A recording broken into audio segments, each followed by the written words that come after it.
Então, vamos lá.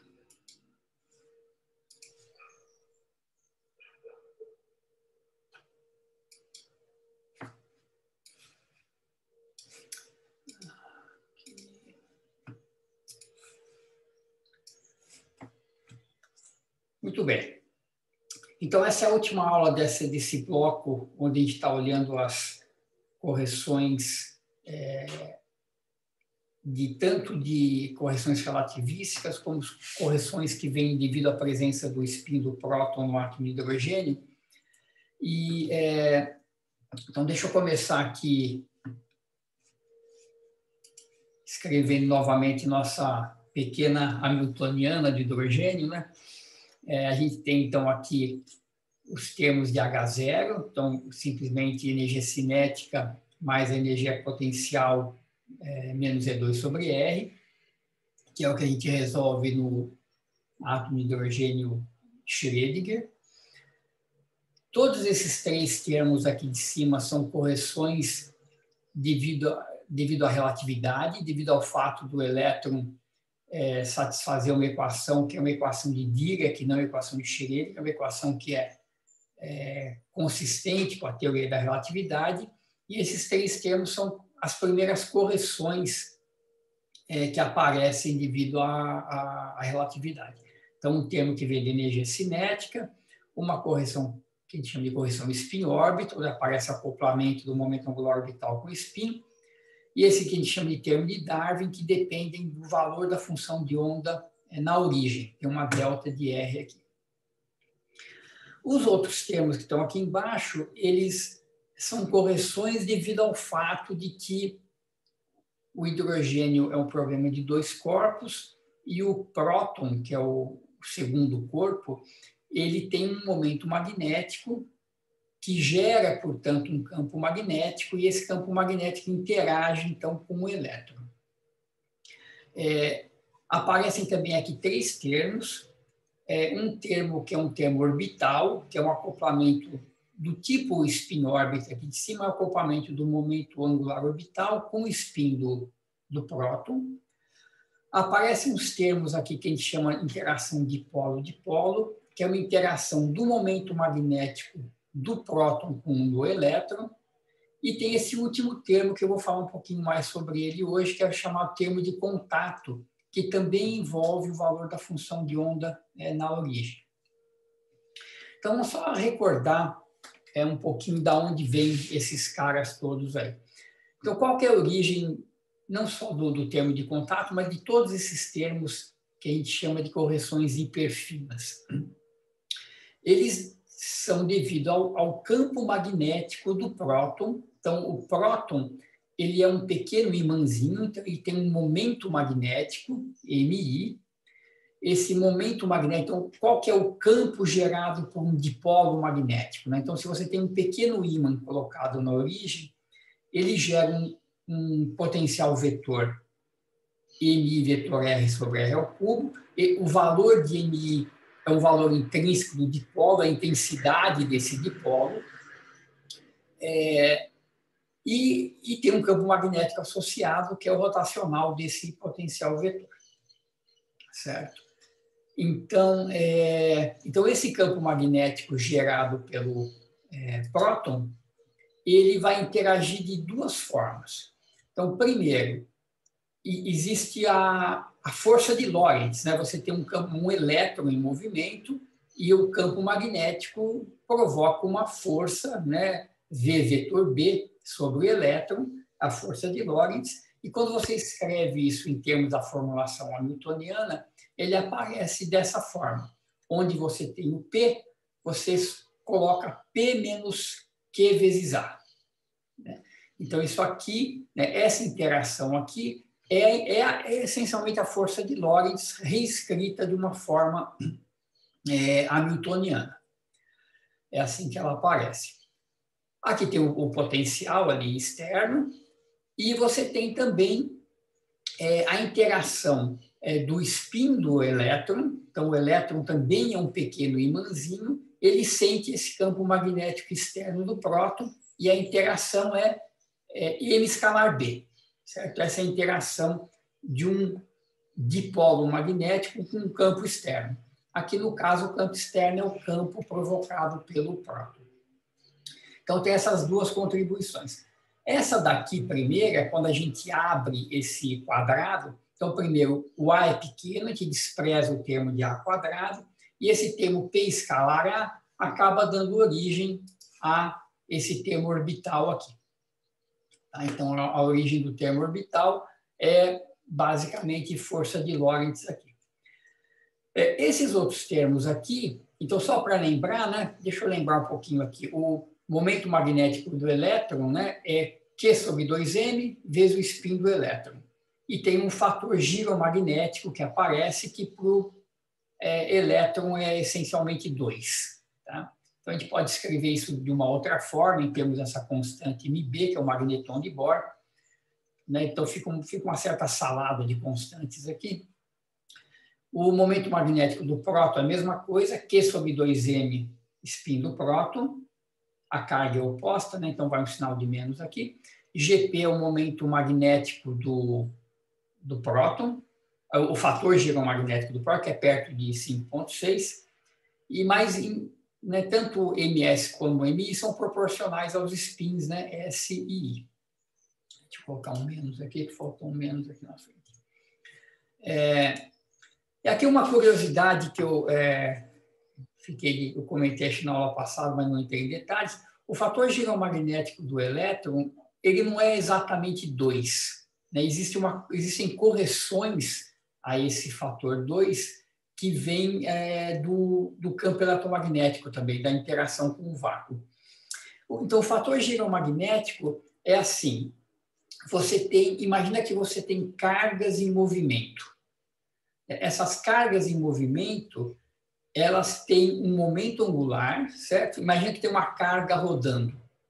Essa carga rodando, ela tem um momento angular, que é essencialmente mRv, né? Onde R é a distância ali da órbita circular. Então, existe um momento angular associado ao movimento da carga, porque é uma partícula aí rodando.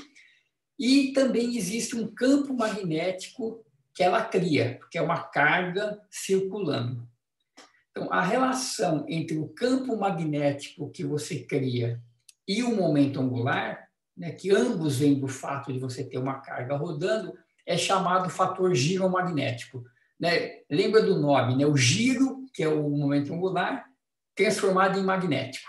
Então, o campo magnético gerado é proporcional ao momento angular, porque, no fundo, é uma carga rodando. E esse fator giromagnético é o que dá a constante que liga uma coisa com a outra. Tá? Então, basicamente, o momento magnético é proporcional ao momento angular, que é o spin do elétron do próton, mas tem uma constante ali na frente, que é esse fator giromagnético. E esse cara é um cara mais complicado de calcular, e você pode fazer um cálculo clássico, ou você pode fazer um cálculo mais sofisticado, incluindo correções de flutuações de vácuo, etc., que vem da teoria de campos. E o fator giromagnético medido por elétron não é exatamente 2, é 2 e um quebradinho. E o primeiro cara que calculou a correção em primeira ordem desse 2 foi do Schwinger, que é um físico americano, e a correção é exatamente alfa sobre 2π, a correção em primeira ordem, a constante de estrutura fina dividido por 2π. E tem uma curiosidade aqui, que esse fator está escrito, ele pediu para escrever no túmulo dele. Então, isso aqui é uma foto do túmulo dele com o fator de correção que ele calculou, alfa sobre 2π. Muito bem, só curiosidade só. Então, muito bem, o que acontece? Esse cara aqui, então, essa correção é uma correção, então, da interação do campo magnético do próton com o spin do elétron, certo? É M escalar B. E o que acontece é o seguinte, o próton é um cara que tem uma estrutura. O próton não é uma partícula elementar que nem o elétron. Ele é um cara grande, ele é constituído de quarks, ele tem uma estrutura interna complicada. E se a gente... aqui eu vou escolher né, a direção do momento magnético como sendo a direção Z, para fixar aqui uma direção, o campo magnético do próton fora do próton é esse que a gente está olhando. Mas dentro do próton, o campo magnético é mais complicado. Ele depende da estrutura, ele depende de várias coisas complicadas. E uma aproximação simples para a gente tentar entender o que acontece dentro do próton é falar, olha, então fora do próton eu tenho esse potencial vetor, que é o potencial vetor devido a essa corrente esse momento magnético, e associado a ele tem um campo magnético. Então, o potencial vetor, se eu coloco o campo na direção Z, ele é Z vetor R sobre R ao cubo. Não sei se eu cheguei a escrever ele aqui, não escrevi. Ele é Z, direção do campo vetor R sobre R ao cubo. Esse é o potencial vetor de um dipolo na direção Z. E o B é o rotacional desse A. Tá? Agora, dentro do próton, a gente faz uma hipótese de que o campo lá dentro é constante. Tá? Ele vai ser complicado, a gente não sabe exatamente como ele se comporta. Como o próton é finito, mas ele é pequenininho, vamos supor que ali dentro o campo tem um valor constante, por simetria, que vai estar também na direção Z, de intensidade BI. Então, esse campo dentro do próton é que vai dar origem àquele termo de contato com a delta de R, que vai depender do valor da função de onda bem próximo da origem, onde está esse campinho BI constante. Então, eu vou mostrar para vocês como a gente pode calcular esse campo e derivar aquele termo de contato que a gente tem antes ali. Tá, então, deixa eu só antes abrir um pouquinho esse cálculo aqui, só para ficar mais claro. Aqui, deixa eu pegar minha lousa. Você vê dentro fora do próton, o campo, então, o potencial vetor devido a um pequeno imãzinho colocado na direção Z, é isso aqui, ó. Deixa eu desenhar aqui. Igual a μ0 sobre 4π. A intensidade do dipolo, que é o MI, Z vetor R sobre R ao cubo. Então, tem um R ao cubo, Z, que é a direção do dipolo, vetor R. Então, se a gente abre isso aqui, escreve esse produto vetoral explicitamente,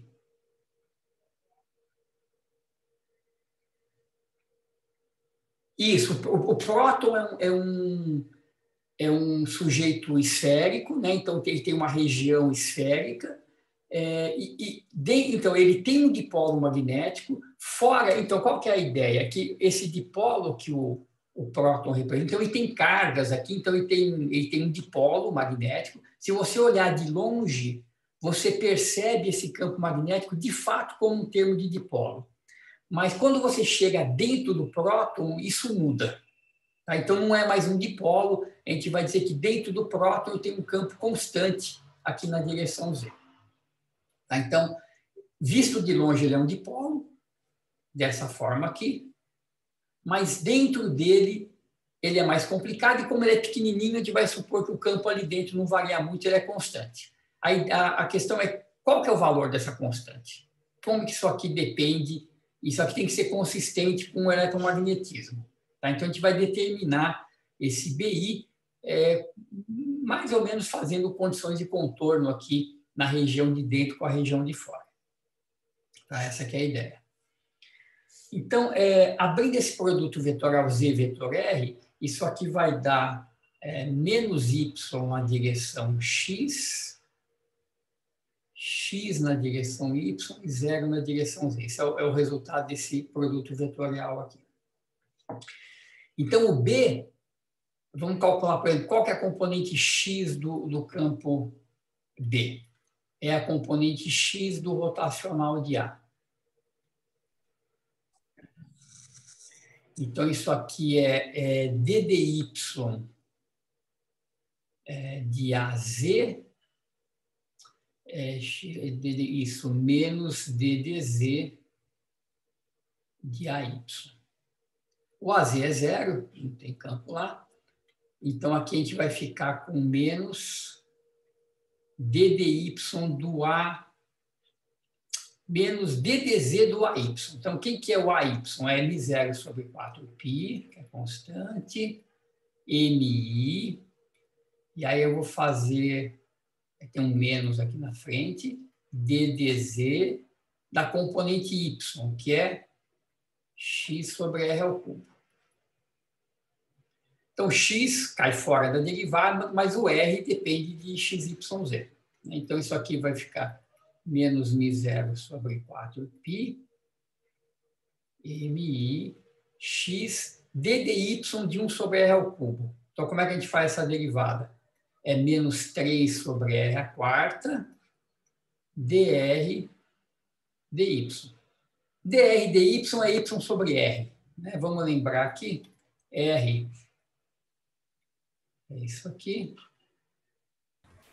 Então, dr dy. DDZ, não dy. Obrigado. Aqui é z. Trocado aqui. Aqui é tudo z. ddz. Então, dr dz, como eu tenho uma raiz, é 1/2, raiz a menos 1/2, vem aqui para baixo, derivada do argumento em relação a z, dá 2z, deixa eu ver aqui, 2z, então mato z, fica z sobre r. Tá, então, o bx, ele vai ficar, então, os sinais de menos cancelam, fica μ0 sobre 4π, mi, que multiplica, vai ficar um r à quinta, certo? Então, vai ficar x vezes z sobre r à quinta. Então, essa é a componente do bx, que está escrito aqui. Então, componente x, 3xz sobre r à quinta, componente y, mesma coisa, componente z, dá esses dois termos aqui. Tá? Então, é só fazer as derivadas 1 a 1, a gente tem o campo, então, em todo o espaço, em função de x, y, z. Muito bem, como é que eu calculo o valor do campo dentro do próton, que é consistente com o valor do campo fora do próton? Então, a ideia é a seguinte, o campo magnético tem a seguinte propriedade: se você pegar qualquer superfície fechada e fizer a integral de B escalar N, então N é um vetor normal essa superfície. Então, você pega qualquer superfície aqui, fechada, em cada ponto da superfície você tem o campo magnético, nesse ponto, que pode, por exemplo, estar apontando para cá. Você tem a normal à superfície, que é o N. Você faz esse produto escalar B escalar N e integra sobre toda a superfície. Isso aqui dá sempre zero. Tá? Por que dá sempre zero? Porque o campo magnético ele tem... não existe monopolo magnético, né? Então as linhas de campo são sempre fechadas. Então você vê uma linha que sai aqui, vai acabar entrando por baixo e essas coisas tendem a se cancelar. Tá? Então isso aqui é uma propriedade geral do campo magnético e vem do fato de você não ter um monopolo, sempre tem um dipolo, né? Sempre tem um polo norte e sul, as linhas são sempre fechadas. Então, essa integral dá sempre zero, para qualquer superfície fechada. Então, a ideia é o seguinte, vamos considerar a seguinte superfície fechada. Então, aqui está a origem, tá onde está centrado o nosso próton. A gente vai pegar uma superfície que é um disco aqui no plano, de raio R, e o hemisfério superior, em que monta uma casca esférica centrada nesse disco, e essa é a nossa superfície fechada. Tá? Então, a integral de B escalar N de A nessa superfície aqui é sempre zero. E a gente vai tomar essa superfície com esse raio aqui indo para o infinito. Então, vai ficando um disco cada vez maior e uma esfera superior ali cada vez maior também.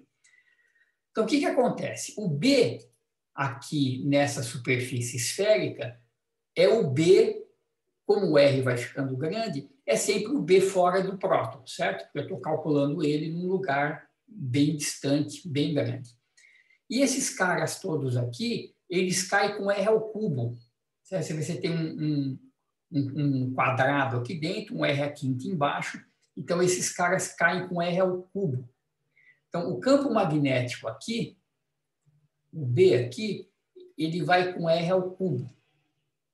Como a esfera cresce com R ao quadrado, então a área dessa bola vai com R ao quadrado, quando você faz o R muito grande, B escalar R vai cair com 1 sobre R e essa integral vai a zero. Tá? Então, quando o limite de R é grande, a integral de B escalar dA vai com 1 sobre R e vai a zero. Então, a integral nessa superfície toda, B escalar dA, que é toda essa coisa que eu construí aqui, ela é igual, então, a integral no hemisfério, que vai a zero, e sobra apenas a integral no disco.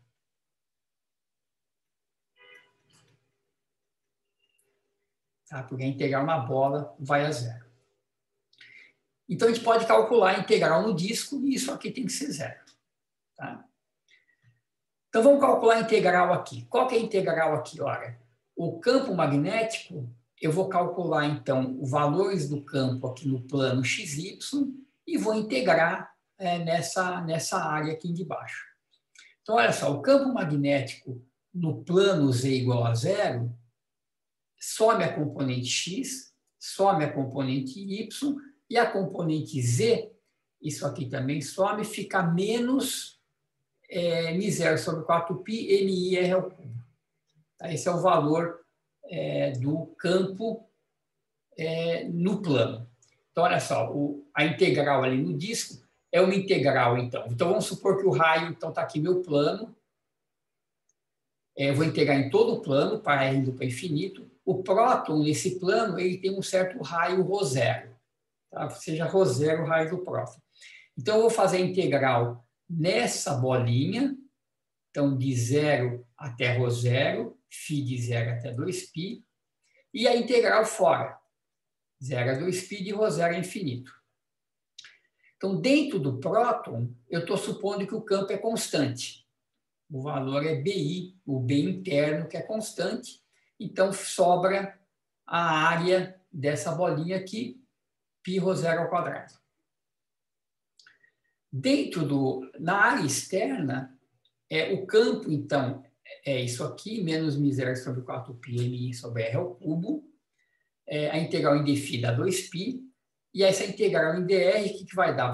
Um dos r's cancela, fica uma integral de 1 sobre R2, que dá 1 sobre R.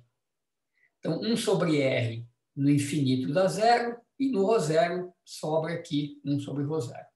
Tá? Então, você vê que esse 2π cancela, sobra um 2 embaixo, e a integral fica 1 sobre ρ0.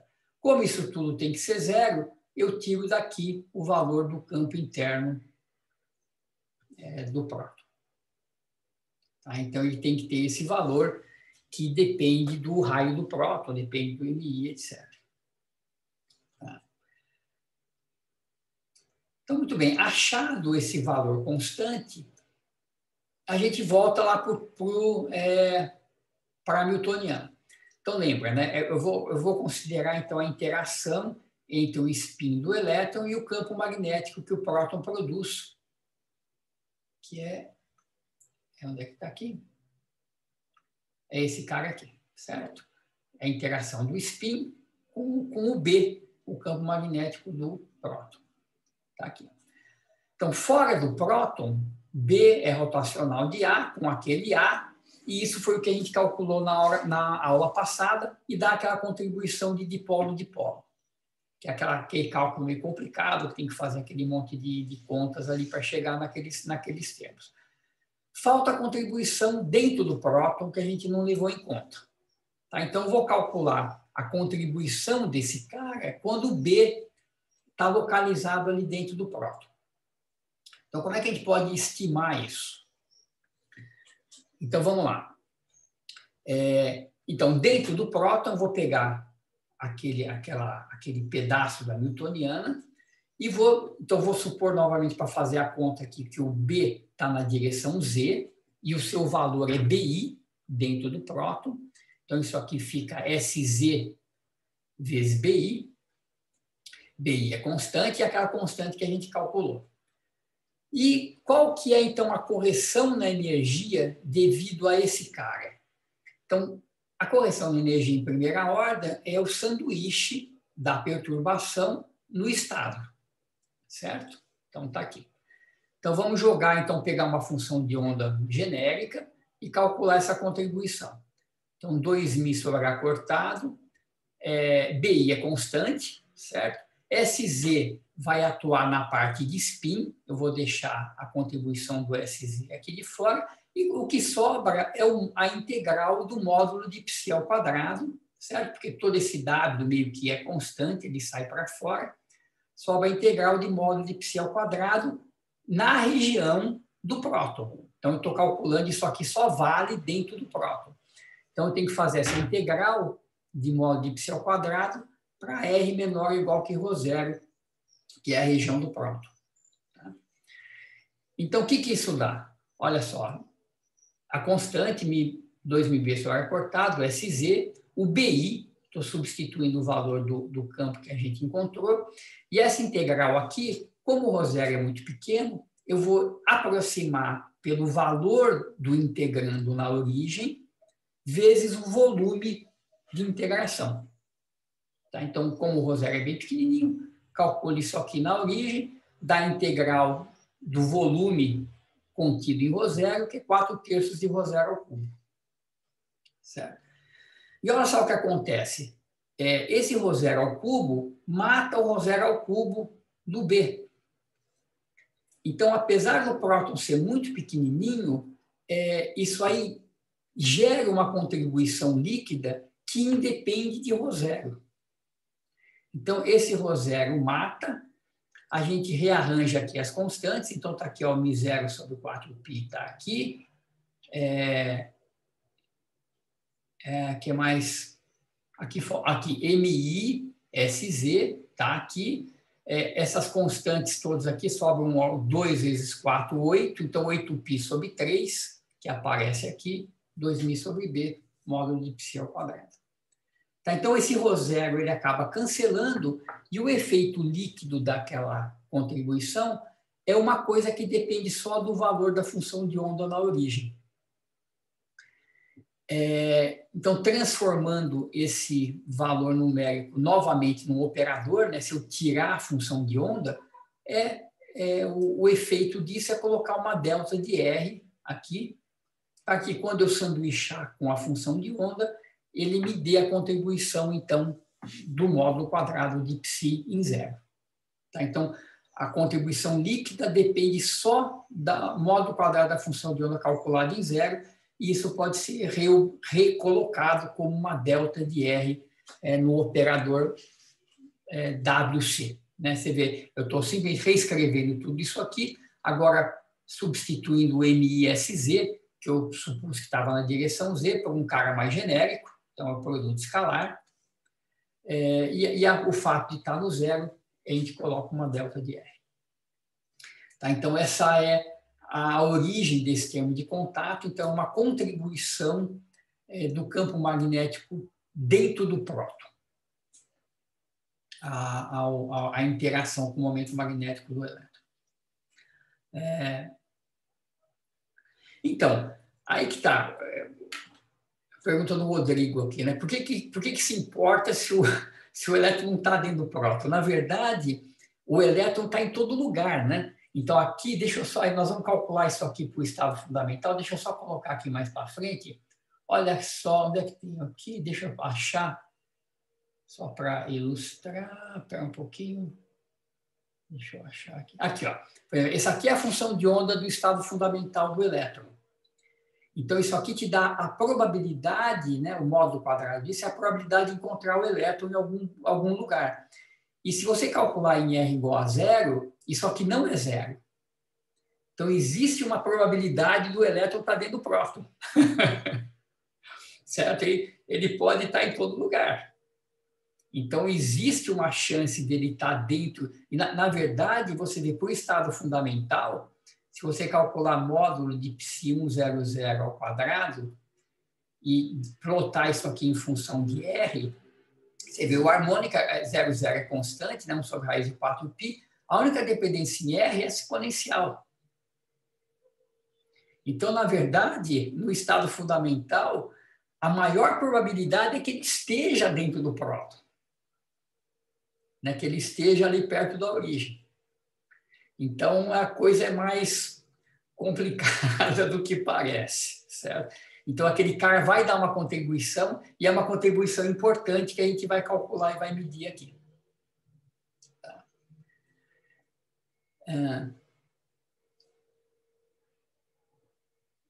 Exatamente, quer dizer, qual que é a ideia assim, né? Classicamente, né, você tinha essa ideia que você tinha um próton aqui e um elétron orbitando.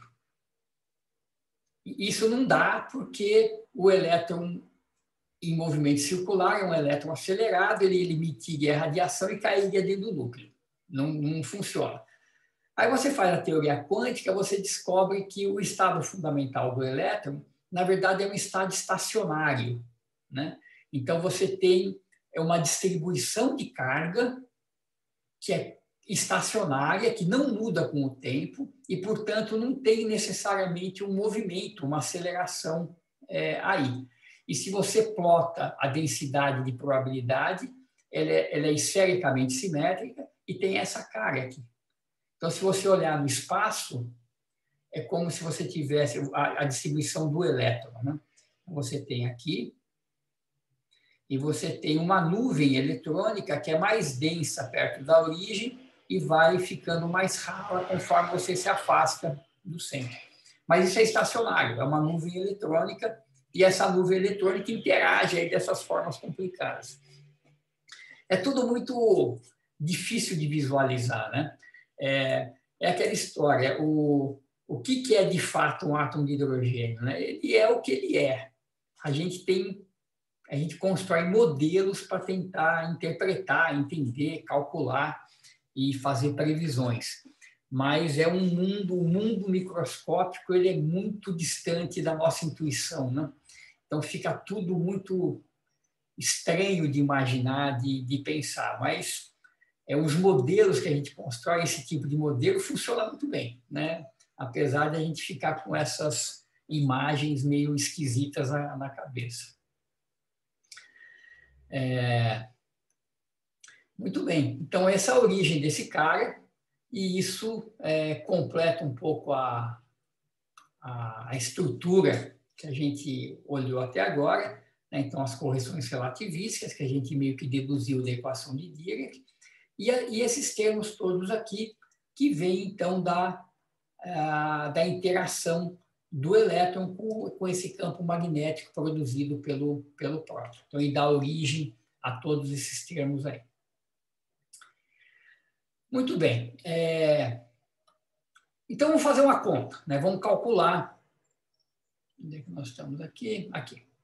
Vamos calcular, então, o efeito desses termos devido ao campo do próton, são chamados, então, termos de estrutura hiperfina. Eles têm magnitude, a magnitude daqueles termos, né? É uma magnitude que vai com alfa quarta, constante de estrutura fina quarta, vezes um fator que depende da razão da massa do próton, da massa do elétron com a massa do próton. Então, além de você ter um fator pequeno, vamos lembrar que os termos de H0, eles são proporcionais a MC2 alfa 2. Os termos de estrutura fina são proporcionais a MC2 alfa 4. Então, a razão entre eles é um alfa ao quadrado. Os termos de estrutura hiperfina, eles são da ordem de MC2 alfa 4. Também deixa eu escrever melhor isso aqui. Eles são pequenos. Eles também são da ordem de MC2 alfa 4, mas ainda tem um fator multiplicando que é a razão das massas do elétron e do próton. Então, isso aqui é um fator da ordem de 10 a menos 3, né, que combina com o fator 10 a menos 4, que é o quanto que esses caras são menores do que H0. Então, são correções muito pequenininhas mesmo, mas que são mensuráveis e têm um papel importante. Então, vamos lá. Então, vamos pegar o nível N igual a 1 e eu vou calcular, então, a correção hiperfina nesse cara para a gente fechar esse bloco. Então, olha só, quem que é o nível 1? Então, os níveis de energia, primeiro, eles são autoestados de H0, certo? Que tem um número quântico N, são autoestados de L2, com alto valor H2LL mais 1, são autoestados de LZ, com alto valor H cortado ML, são autoestados de S2 e SZ, I2 e IZ. Esses são o conjunto completo de operadores que comutam e que montam essa base complicada, né? Então, são autoestados de H0, L2 LZ, S2 SZ e I2 e IZ. Então, nesse caso, nós vamos fixar N igual a 1, tá? O estado fundamental, e S e I são fixos em meio, certo? São spin meio, partículas de spin meio. ML, L, como N igual a 1, L tem que ser igual a 0, né? O L vai de N-1 de 0 até N-1, então ele só pode ser 0, e, portanto, o ML só pode ser 0. Então, quase tudo aqui está fixo, a não ser as projeções de spin do elétron e do próton. Tá? Então, todo esse estado complicado aqui, ele eu vou escrever ali para frente, ele é, na verdade, o produto direto do 100, que é o estado orbital, N igual a 1, L igual a 0, M igual a 0, com um estado de SZ, com um estado de IZ. Então, esse aqui é mais ou menos 1, esse aqui é mais ou menos meio, né, de cada um deles. Então, na verdade, esse estado tem degenerescência 4, né, porque o spin pode estar os dois para cima, um para baixo, etc. Então, são 4 combinações de spin, todo o resto é fixo. Então, esse é o cara de base, e a gente vai fazer um sanduíche desses estados. Então, são 4 estados, então é degenerado. A gente vai sanduichar essa matriz 4x4, né, fazer os elementos de matriz desses caras. A gente vai calcular algo assim, ó, 100, vou escrever assim, ó, MS', MI', que é esse produto aqui com valores MS, MI', H hiperfino, 100, MS, MI. Então, isso aqui vai dar uma matriz 4x4, conforme eu vario o MS e o MI. A gente vai diagonalizar e calcular os autovalores, que vão ser, então, as correções que a gente busca. Então, tá aqui, ó. O Psi100 é esse cara, essa exponencial, a zero raiz de Bohr. Então, sempre tem esse monte de constantes aí. O Y00 é constante, 1 sobre raiz de 4π. Então, vamos lá. Então, o que a gente quer calcular? Eu quero sanduichar isso aqui com aquele monte de termo que é a estrutura hiperfina. Então, a primeira coisa que eu vou indicar para vocês é que o termo orbital não contribui, porque a gente está no caso de L igual a 0. Então, o que é o termo orbital? Ele é um termo que depende de L escalar I. Então, novamente, como eu estou no estado de momento angular zero, esse L que aparece aqui, né, tem o Lx, o Ly e o Lz.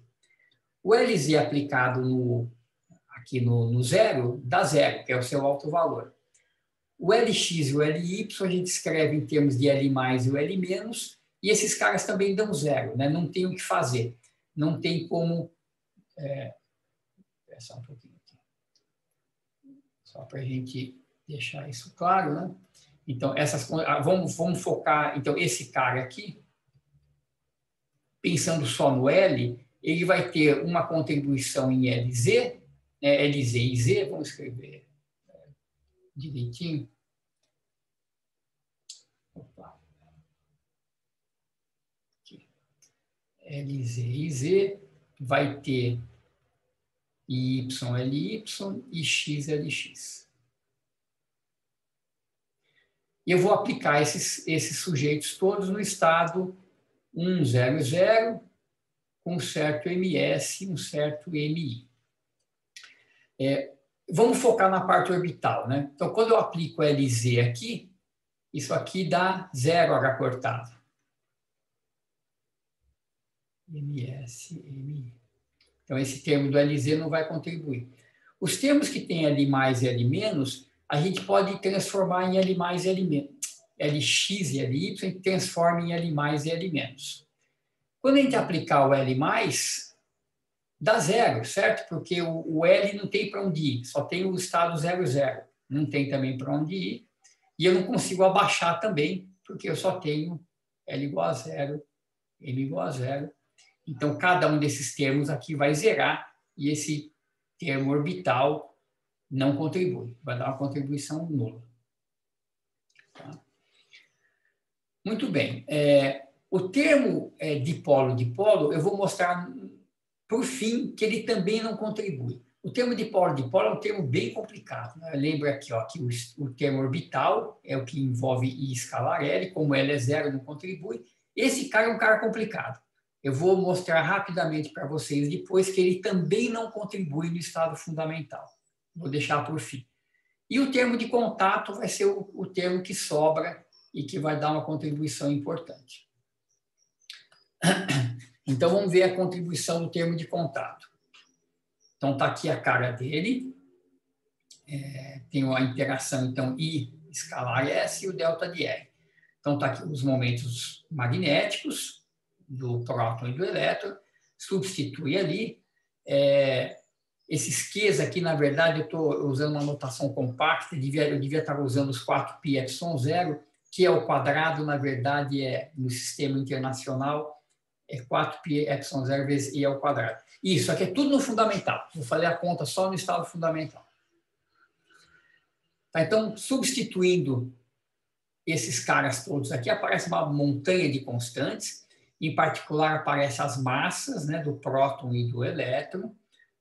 Os fatores giromagnéticos do elétron, estou aproximando por 2.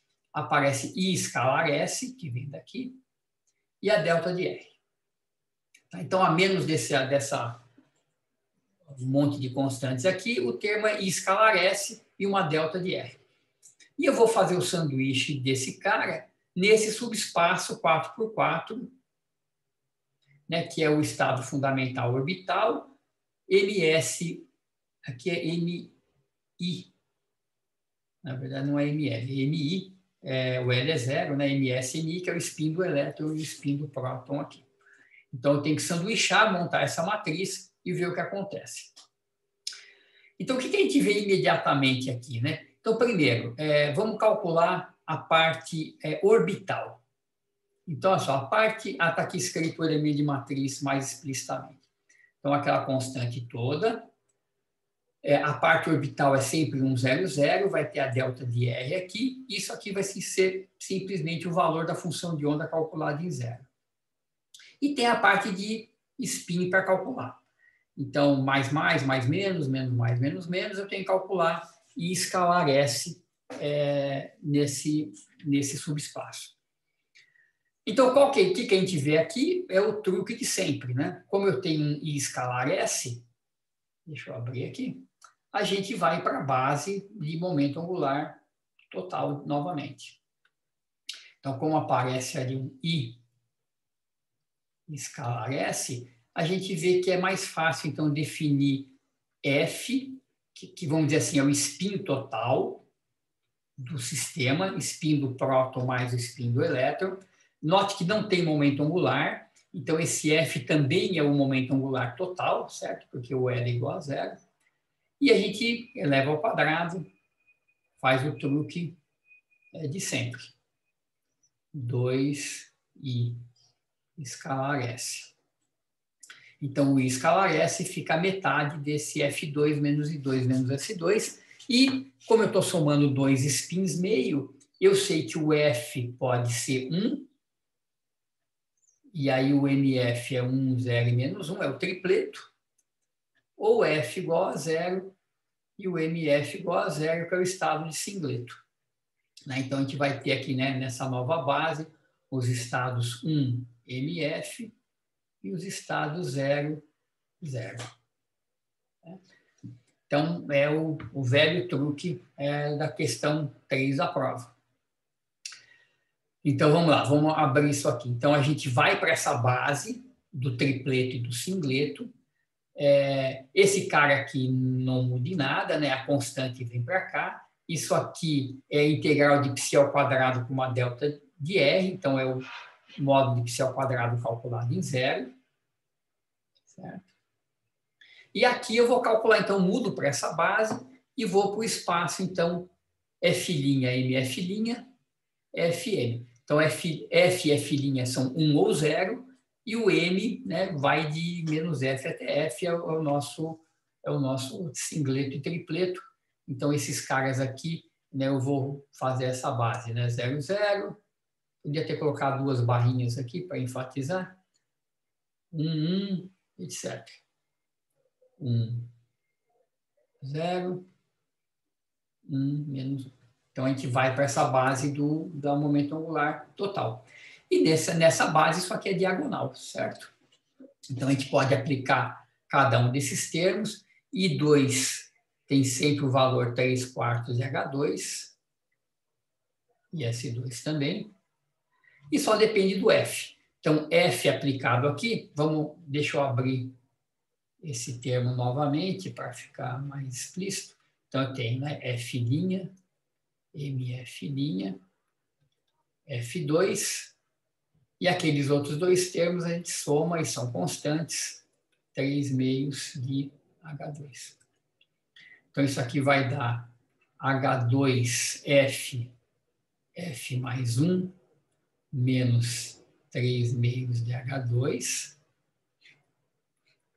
delta F', delta MF, MF', certo? Que é autoestado, sobra só o produto, eles são ortogonais. Então, esses caras são ortogonais, essa matriz é diagonal, e esses são os elementos. Então, quando o F for igual a 1, a gente estiver no bloco do tripleto, isso aqui vale 2, que é 4 meios, então aquilo lá vai ficar H2 sobre 2. E quando o F for igual a 0, dá menos 3 meios de H2. Certo? Então, é isso que vai estar escrito aqui para frente. Então, está aqui, ó. Então, primeiro eu vou dar um nome para essa constante toda que aparece aqui na frente. Todo esse termo aqui, ó. Eu vou chamar isso aqui de A. Então, essa constante que aparece aqui, vezes o módulo de π ao quadrado calculado na origem. Não mexe todas essas constantes e dá para reescrever desse formato aqui. Mas eu vou deixar isso aqui indicado como um valor de A, que é esse valor constante. Então, no singleto, aquele termo que sobrou, 1 meio vezes isso aqui dá menos 3/4 de H2, e no tripleto dá mais 1/4 de H2. Tá? Então, e é tudo diagonal. Então, a matriz de perturbação fica assim, né? No bloquinho de spin total 0, no estado de singleto, isso cai para menos 3/4 de H2 vezes aquela constante, e no estado de tripleto ele sobe um pouquinho H2 sobre 4 vezes aquela constante A. Tá? Então, o que acontece com o nível N igual a 1, o que é? Tem primeiro, então ele estava aqui. Tem primeiro uma correção de estrutura fina, que eu pedi para o Pedro calcular para vocês, né, que são aqueles 3 termos de estrutura fina. Eles não quebram a degenerescência, mas eles abaixam o valor desse nível, dessa constante, menos 1/8 de MC2 alfa 4. E aí, em cima disso, você coloca a estrutura hiperfina, os estados de tripleto sobem um pouquinho, que é um quarto, como é que é? Eles sobem um quarto de H2ESA, e o estado de singleto cai 3/4 de H2ESA. Então, a distância entre eles fica H2 vezes A, e aqui embaixo fica o estado fundamental. Então, o estado fundamental de hidrogênio é o estado não degenerado, só tem um aqui, que é o singleto. Então, é o estado de spin total zero e é o estado de menor energia. Enquanto que o primeiro estado excitado de hidrogênio, na verdade, é um estado de tripleto, né, logo bem pertinho do estado fundamental, nessa distância bem pequena, e tem degenerescência 3. Tá? Antes de eu falar sobre o termo dipolo, deixa eu tentei montar um esquema aqui no final completo, né, do estado N igual a 2 e N igual a 1 que a gente fez até agora. Né? Então, o N igual a 1 estava aqui, ele cai um tanto devido à estrutura fina, e a estrutura hiperfina quebra nesses dois caras aqui. Um nível aqui, 3 níveis de tripleto aqui. O estado N igual a 2, devido à estrutura fina, ele quebra em 2 blocos, que a gente viu na aula passada, um com degenerescência 4, correspondente a J igual a 3 meios, e o outro com degenerescência 4, com J igual a meio. Se a gente aplicar a estrutura fina aqui em cima, esses caras ainda quebram. Cada um deles, se não me engano, quebra de novo num tripleto e num singleto. Né? E a gente fica, então, com esse monte de níveis aqui, e todas as transições entre eles vão provocar então, linhas espectrais em posições específicas que podem ser, então, medidas. Então, a gente fica com esse espectro bem mais complicado, né? Bem mais sofisticado, mais estruturado do que aquele que a gente obtinha via Schrödinger.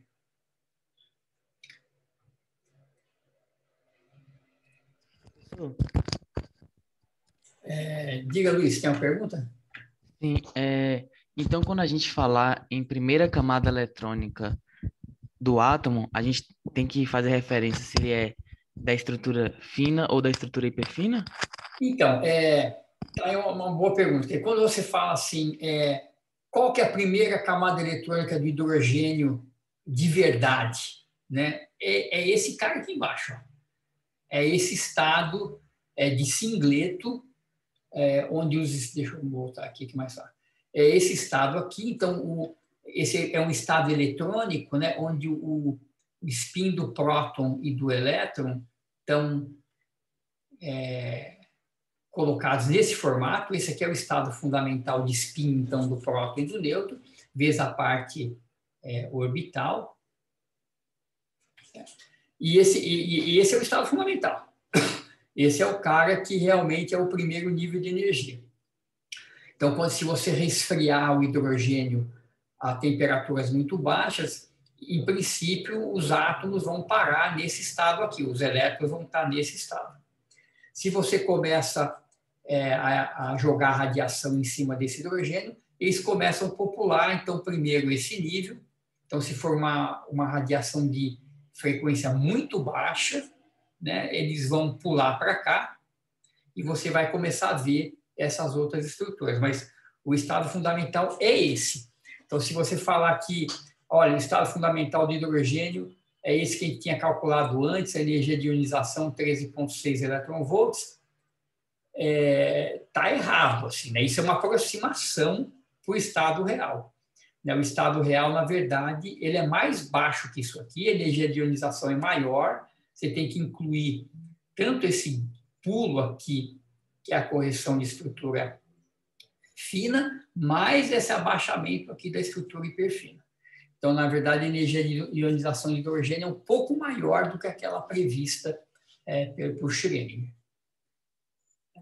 E aí tem essas linhas espectrais todas. No próximo na próxima aula de segunda-feira, a gente vai estudar teoria de perturbação dependente do tempo, que é uma coisa interessante pelo seguinte: imagine que você tem esses hidrogênios todos no estado fundamental e você coloca um campo elétrico, por exemplo, oscilante com uma certa frequência.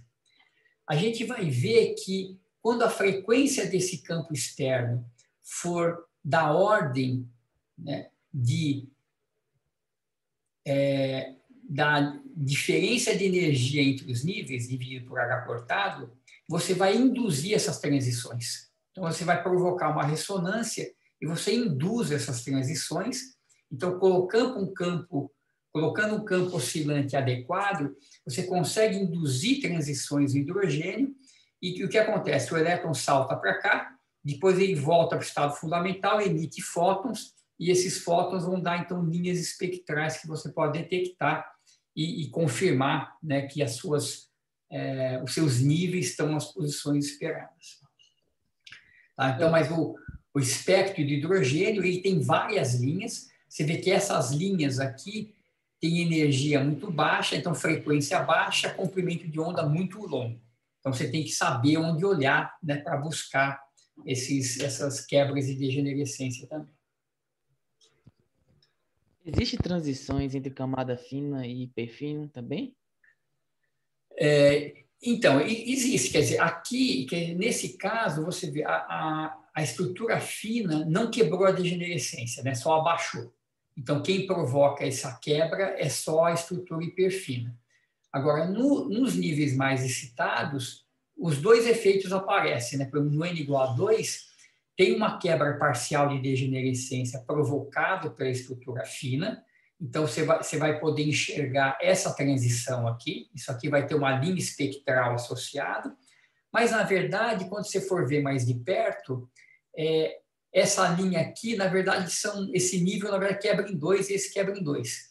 Então, as transições, por exemplo, daqui para cá e daqui para cá, ou daqui para cá e daqui para cá,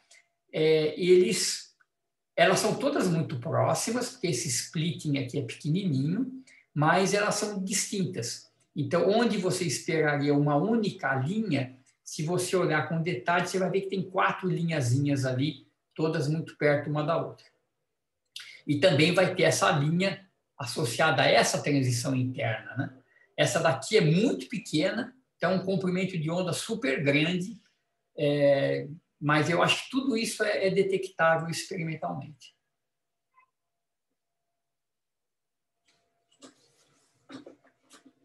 Então, você vê que tudo isso que a gente está fazendo, esse esquema que eu estou montando aqui, é um esquema bem exagerado, né? Quer dizer, essa distância aqui, que é a transição prevista por Schrödinger, na verdade, essa quebra de degenerescência que eu desenhei aqui, isso aqui é tudo muito pertinho, né? Tudo muito pequenininho. Então, eu estou desenhando isso aqui super para baixo, né? Como se fosse uma diferença enorme aqui, mas é uma diferença pequenininha. Então, isso aqui está tudo muito pertinho, né? Então, na verdade, o nível N igual a 2 está aqui para o Schrödinger, os outros da estrutura fina estão bem pertinho aqui, né?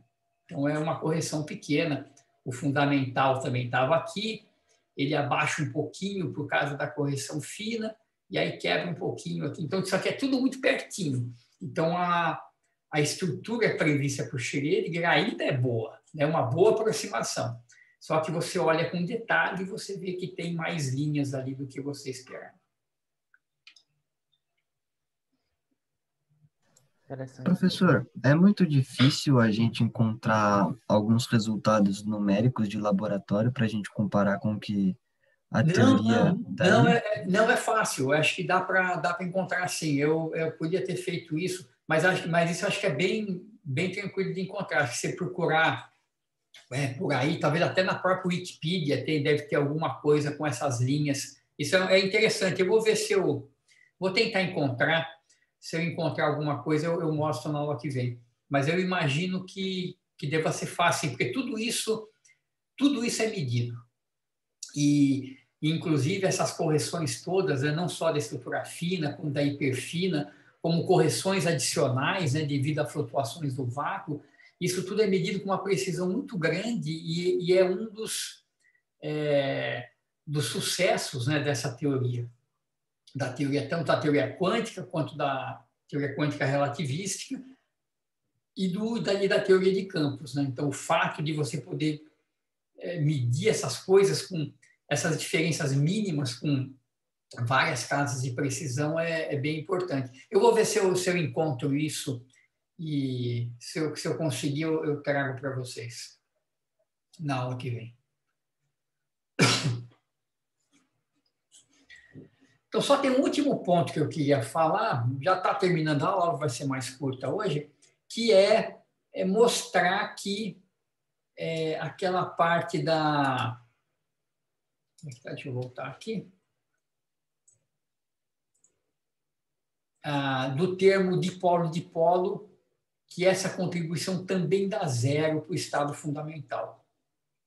Isso é uma conta bem chata de fazer, é uma conta longa, eu vou mostrar aqui esquematicamente, não é difícil, mas é trabalhosa de fazer, eu vou mostrar aqui esquematicamente o que dá esse resultado e por que de fato a integral acaba dando zero, ele acaba não contribuindo. Então, esse termo, deixa eu ver onde é que ele está, essa conta está aqui.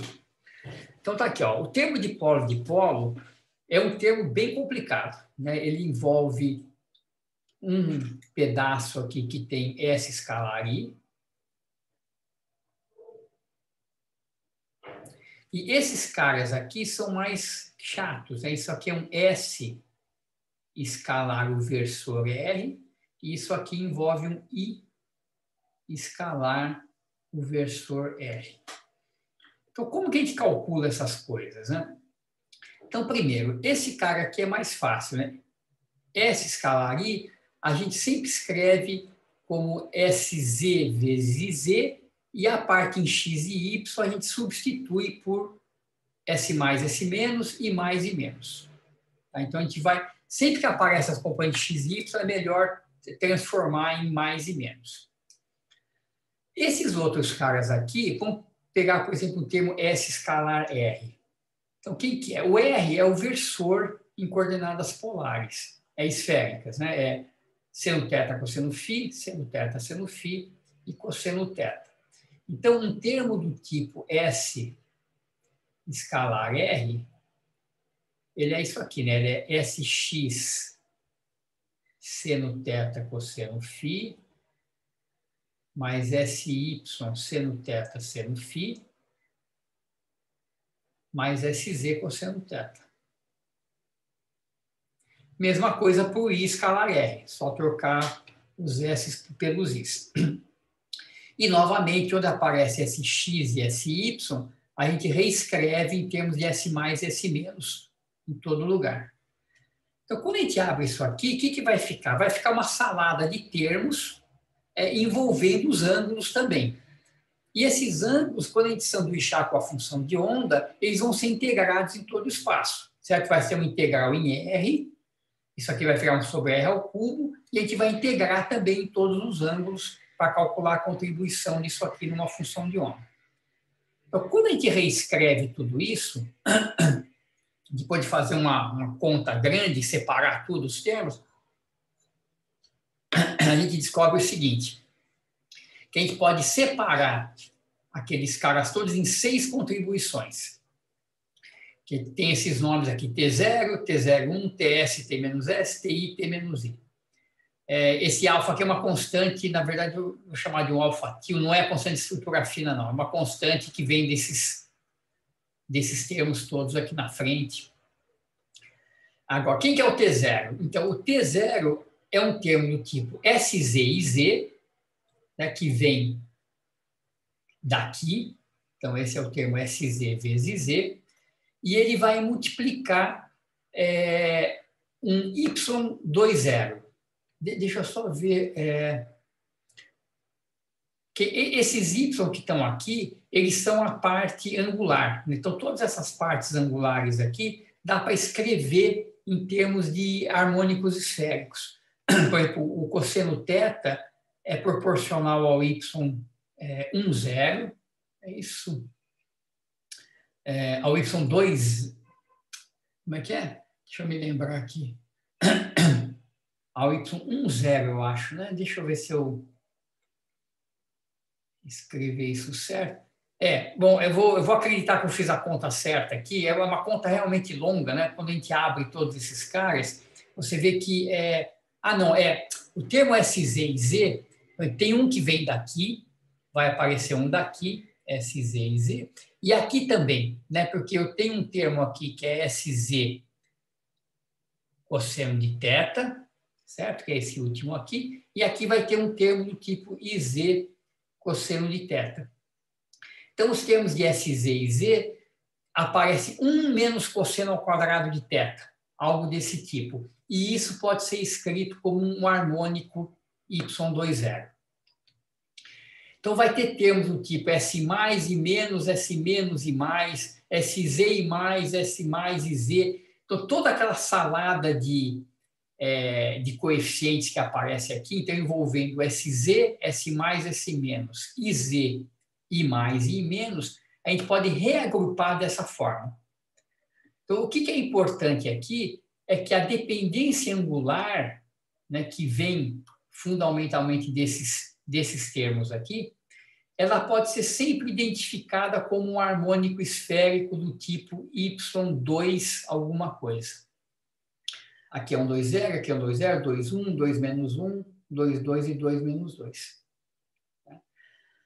Então, ao fazer essa conta, a gente tem que agora... Então, vamos acreditar que isso aqui está certo. Então, todos esses termos aqui são da forma um y2m de θφ e uma combinação de operadores de spin. Tá? Vamos chamar aqui um O, que é um operador que envolve SZ e IZ, operadores de spin. Vamos colocar assim. Então, quando a gente for calcular a contribuição desse cara no estado fundamental, nós vamos ter que fazer, então, a integral aqui, 1, 0, 0, vai ter os estados de spin.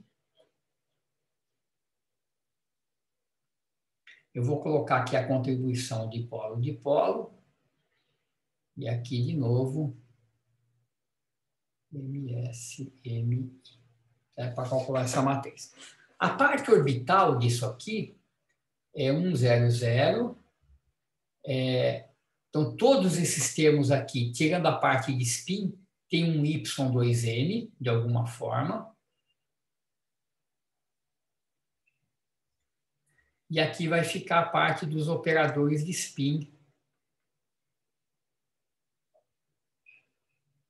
que são aquelas combinações complicadas de SZ, IZ, etc.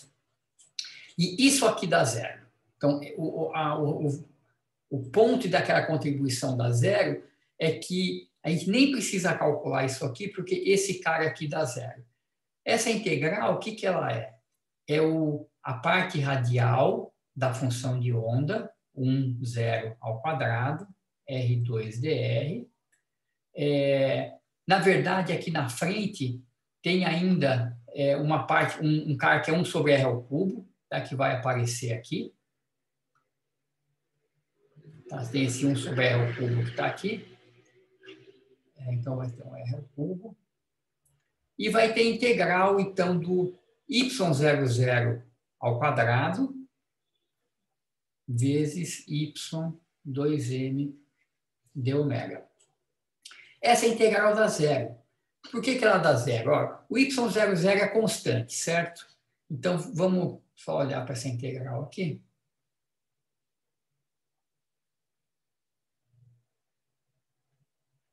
y2m.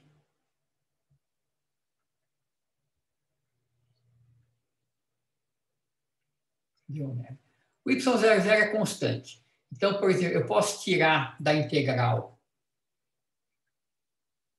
só para explicitar por que ela é zero, o y00, manter aqui o y00 estrela, ele é constante, mas eu posso manter ele aqui dentro, vezes um y2m de ômega. E isso aqui é ortogonal, né? Qualquer integral de y, isso aqui é zero. Y00 com y2m, essa integral dá zero, né? E portanto, toda a contribuição do elemento de matriz é nula. Tá, então, resumindo, né? Aquele monte de termos que está aqui, a gente pode rearranjar de tal forma que a parte angular de cada uma das contribuições é um y2 alguma coisa.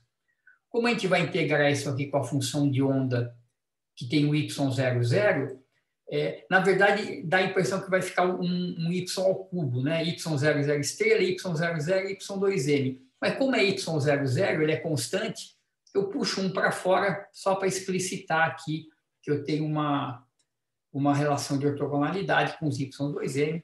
Isso dá zero, cada um dos termos dá zero e o cara não contribui. Tá? Em estados que não o fundamental, ele vai contribuir. E aí tem que calcular de verdade.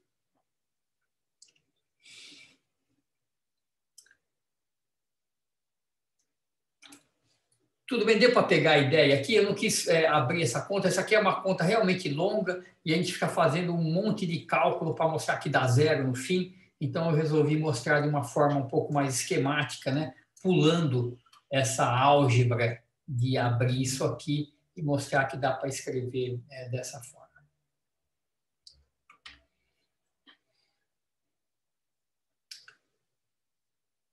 Certo? Então, isso meio que fecha essa parte.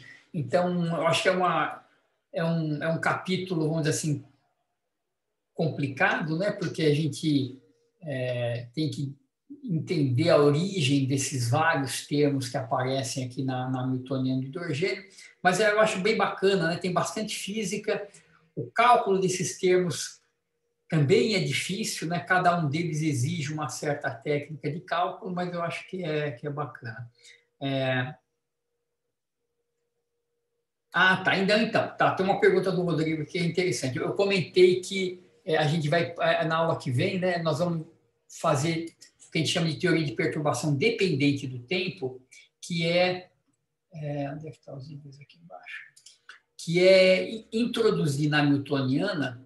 Então, imagina que nessa Hamiltoniana toda aqui do hidrogênio, a gente soma um campo externo, por exemplo, um campo elétrico na direção Z, oscilante, oceano de ômega t. Então, se esse campo externo for pequeno, ele pode ser tratado como uma perturbação, mas é uma perturbação dependente do tempo. A gente vai ver como é que trata isso. Quando eu faço esse tipo de descrição, eu estou tratando o campo externo como um campo clássico.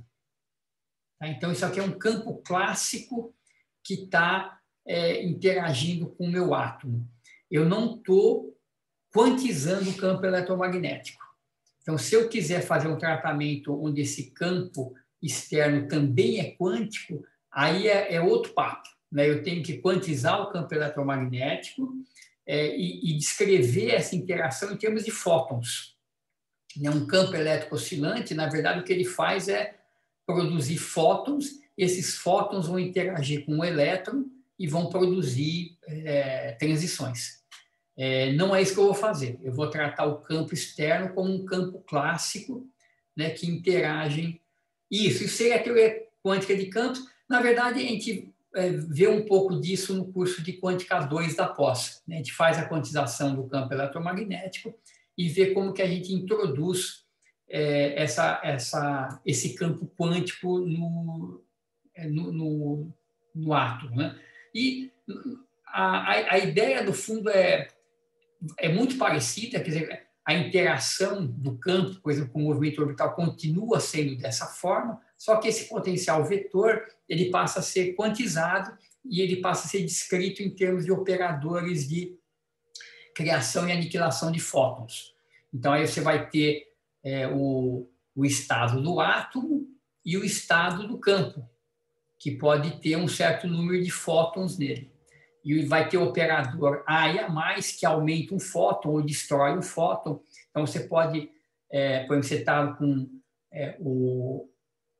o átomo no estado excitado, por exemplo, 2, 1, 0, e você tem um campo com 0 fótons.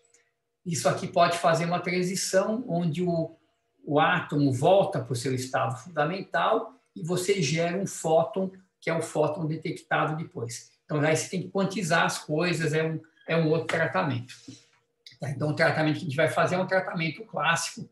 A gente vai, então, primeiro fazer a teoria de perturbação, onde a perturbação depende do tempo, e a gente vai mostrar que é muito bacana, que quando essa frequência, quando a gente ajusta essa frequência para a diferença de energia entre níveis, você tem ressonâncias e você, então, pode detectar as transições. É um jeito bem bacana de detectar esses níveis de energia todos. A gente vê essa parte de campos na pós. É o curso 2 da pós. O curso 1 da pós é muito parecido com o da graduação, é só um pouco mais trabalhoso, mas no curso 2 a gente vê a quantização do campo eletromagnético, vê teoria relativística, vê essas coisas com bastante detalhe. Certo? Então é isso por hoje. Vamos parar por aqui. E deixa eu interromper a gravação.